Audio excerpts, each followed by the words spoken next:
안녕하세요. 오늘도 사연살롱을 찾아주셔서 감사합니다. 인생사 세옹지마라는 말 들어보셨나요? 저는 나이 50이 넘은 지금에서야 그 말을 실감하고 있습니다. 저희 아빠와 시아버지께서는 어린 시절 옆집에 사시면서 형, 동생 하며 자라온 사이셨는데 두 분은 나중에 꼭 아이들 낳으면 사돈 맺기로 약속하셨다고 했어요. 사회로 나온 두 분은 동업을 시작하셨고 동네 철물점부터 시작했던 사업은 점점 커지면서 번듯한 자동차 부품 공장이 되어 두 분은 사장님들이 되셨는데 정말 생사고락을 함께 하셨어요. 피를 나눈 형제보다도 더 가까운 사이가 되었고 가족끼리도 자주 왕래하며 지냈습니다. 남편에게는 여동생이 있었는데 저와 동갑이던 유진이는 미국으로 유학 가기 전까지 초중고를 함께 보내면서 속에 있는 이야기 다 털어놓을 정도로 가까웠죠. 나중에 오빠랑 결혼하면 본인이 제대로 미운 시누이 노릇 해주겠다며 농담도 할 정도로 유진이와는 둘도 없는 사이였어요. 우리 셋은 어린 시절 대부분 추억을 공유할 만큼 함께 보냈어요. 태어날 때부터 정해진 운명이었나요? 그저 친한 오빠로 생각하던 남편이 남자로 보이기 시작한 건 제가 방학 기간 동안 잠깐 미국에 어학연수 갔을 때였는데 아버지는 저를 남편이 유학하고 있던 뉴욕으로 가길 원했고 저도 처음으로 타지로 가는 만큼 누군가 기댈 곳이 있다고 생각하니 마음이 놓인 것도 사실이었어요. 남편은 언제 또 뉴욕에 오겠냐며 자기 공부도 바쁜 와중에 저를 데리고 관광시켜주고 맛있는 것도 많이 사주면서 즐겁게 지냈는데 3개월간 함께 뉴욕 생활을 하면서 보게 된 남편의 모습은 어린 시절부터 봐오던 친근한 오빠가 아닌 멋진 남자의 모습이었어요. 전 세계 사람들이 다 모인 뉴욕에서도 항상 당당했고 친구들 사이에서 리더십이 보이는 남편의 모습은 정말 멋졌죠. 이런 남자라면 진짜 아버지 말대로 결혼해도 믿고 살 수 있겠다는 생각을 하면서 마음에 품고 있었는데 남편은 친구들과 파티가 있을 때마다 저를 초대해서 본인 미래의 와이프라고 소개했는데 그땐 그저 농담으로 하는 말인 줄로만 알았어요. 제가 뉴욕 어학연수를 마치고 돌아가기 전날 남편이 저에게 반지를 내밀더라고요. 현지야, 사실은 내가 아저씨한테 너 여기로 보내달라고 부탁드렸어. 너한테 고백하고 싶어서. 남편의 갑작스러운 고백에 당황했지만 제가 마음에 품고 있던 남편도 나와 같은 마음이었다고 생각하니 행복했어요.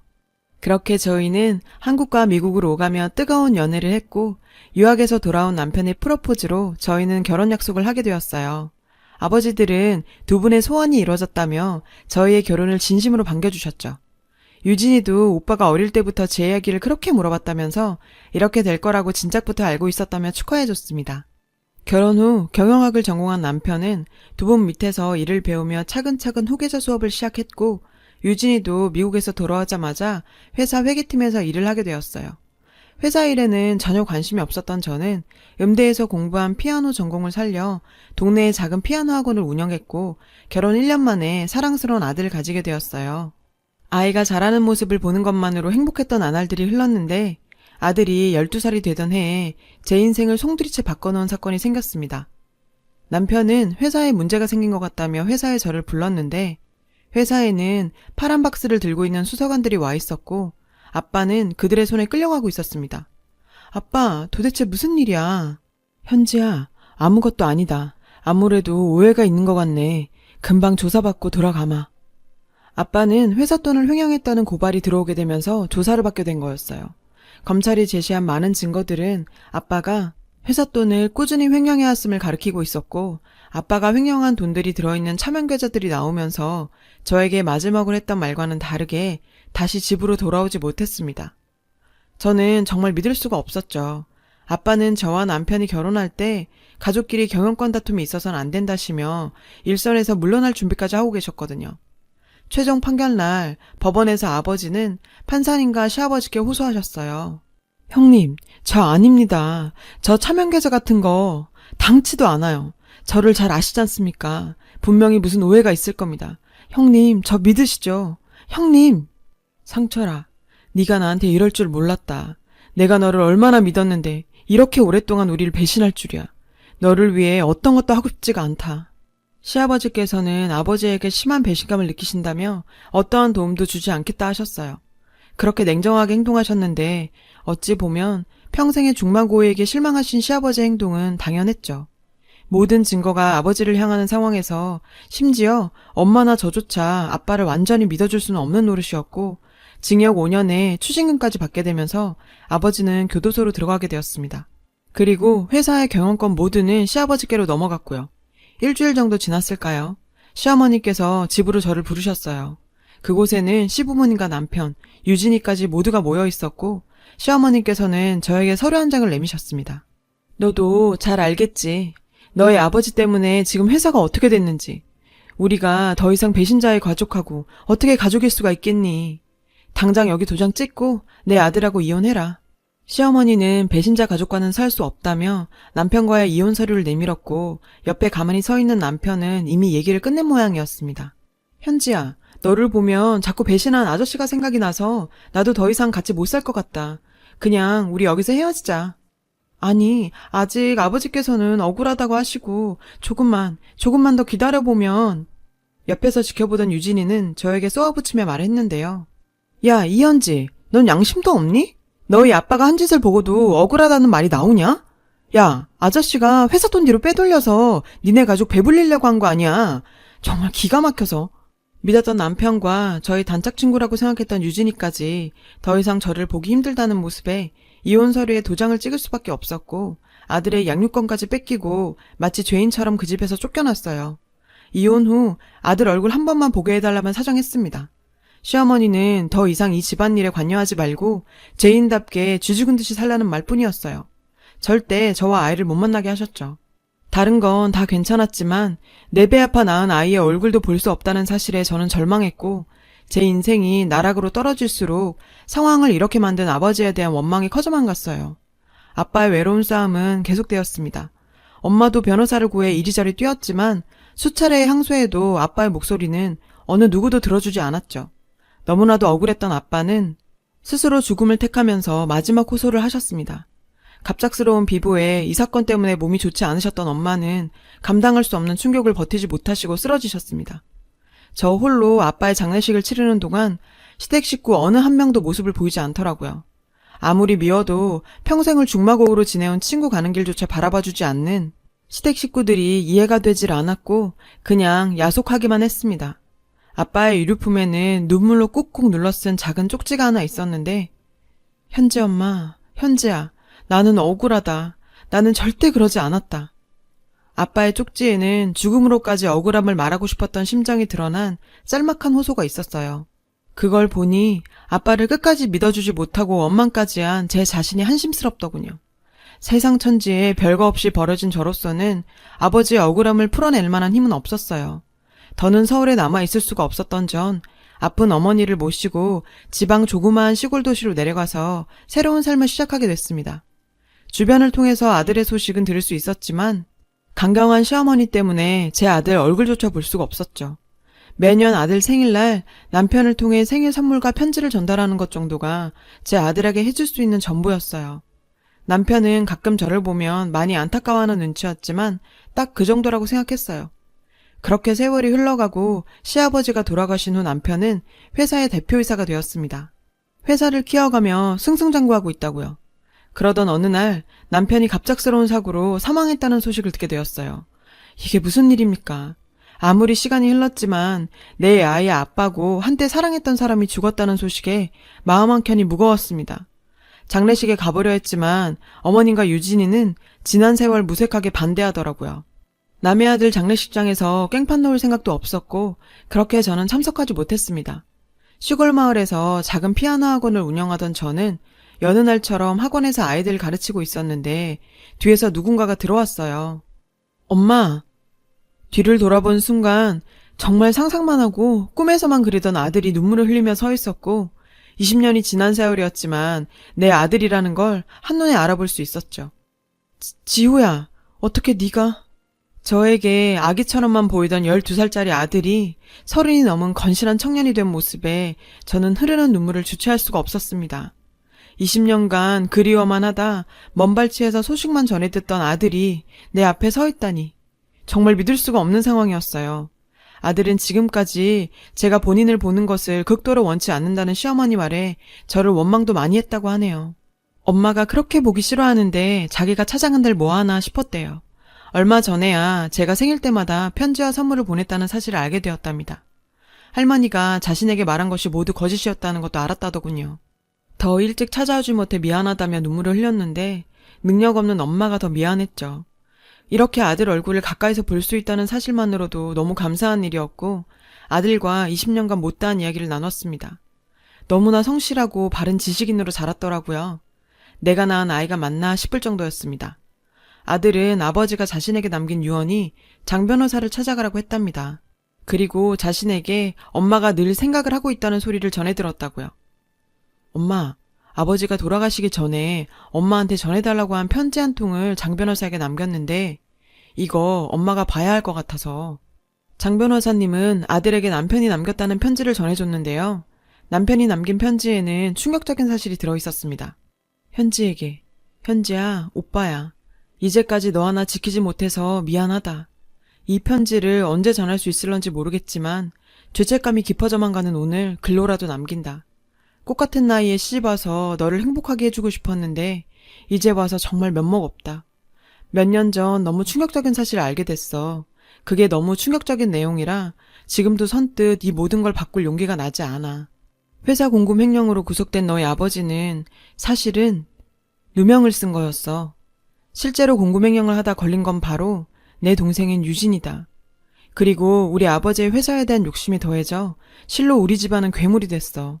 처음엔 우리 아버지의 어머니가 딸의 잘못을 덮으려 서류를 꾸민 거였지만 너희 아버지만 없으면 그 회사는 우리 집안 것이 되니 너희 아버지에게 모든 것을 그렇게까지 뒤집어 씌운 거였어.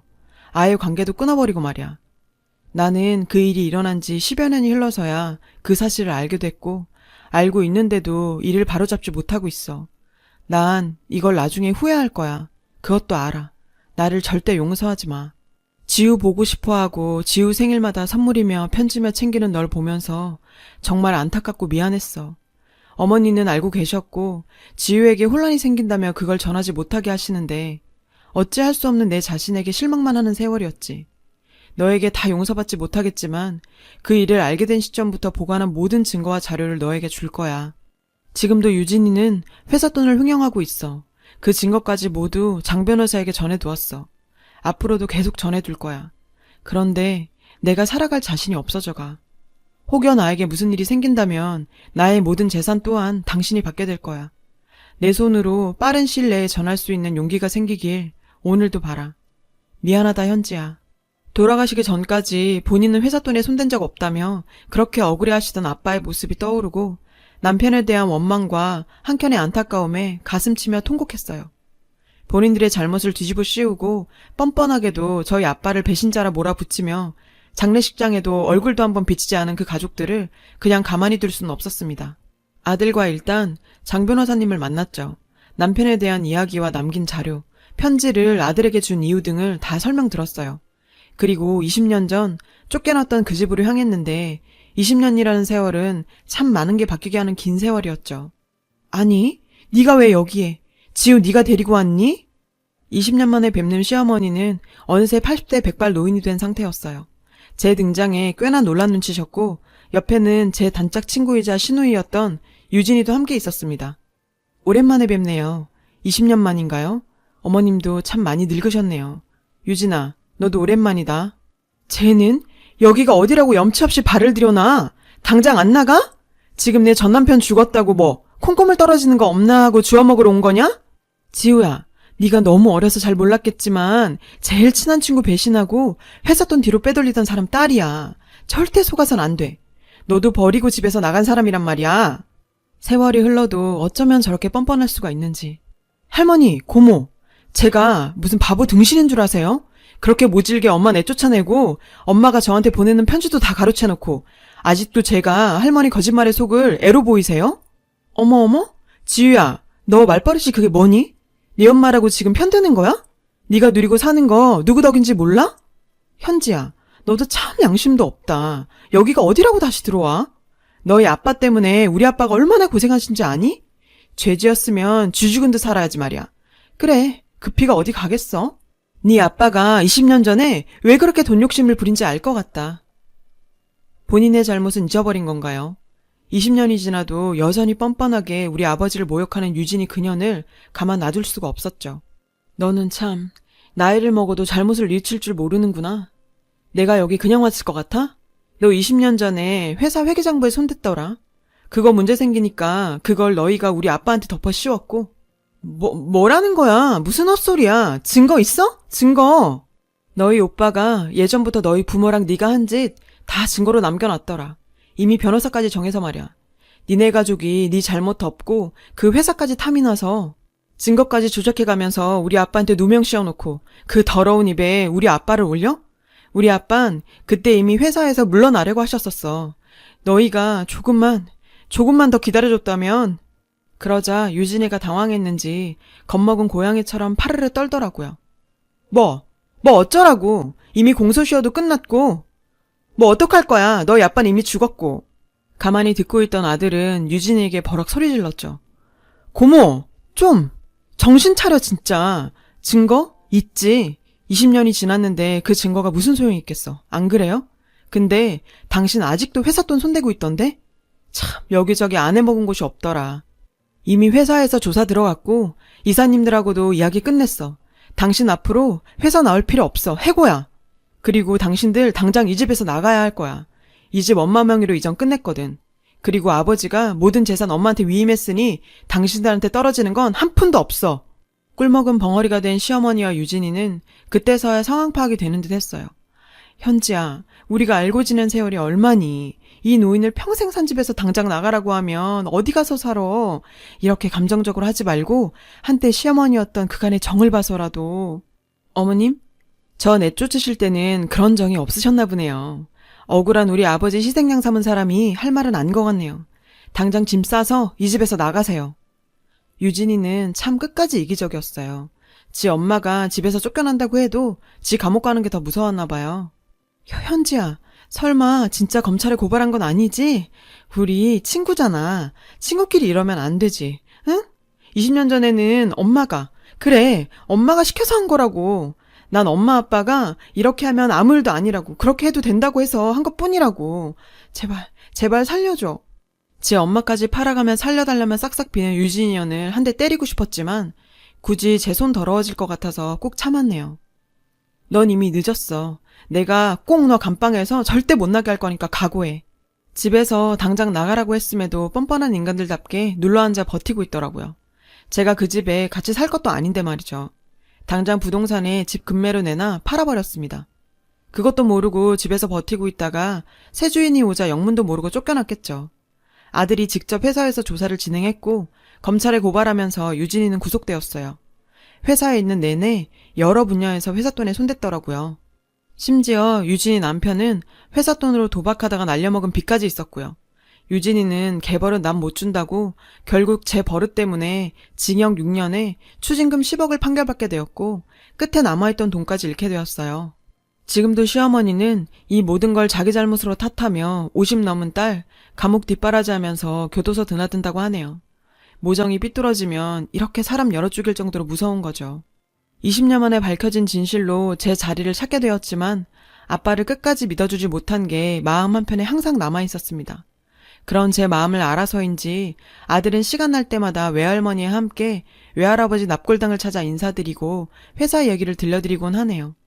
그리고 지금 용서할 수는 없지만 마지막이라도 진실을 알려준 남편에게는 덕분에 아버지의 억울함을 늦게나마 풀 수 있었던 것 같아 조금은 고맙다는 생각도 들었어요. 그만큼 그 사람도 힘들었을 거고요. 시간이 해결하겠죠. 아들에게 회사 정권이 위임되었어요. 하늘에 계신 아버지도 본인이 읽어놓은 회사 하나뿐인 손주가 대표가 되었다는 사실을 아시면 정말 뿌듯해하실 텐데. 오늘따라 아버지의 그 모습이 그립네요. 제 긴 사연을 들어주셔서 고맙습니다. 여러분, 사연 댓글에 응원과 현명한 조언 부탁드려요. 좋아요와 구독은 저에게 큰 힘이 됩니다. 오늘도 좋은 일 가득하세요.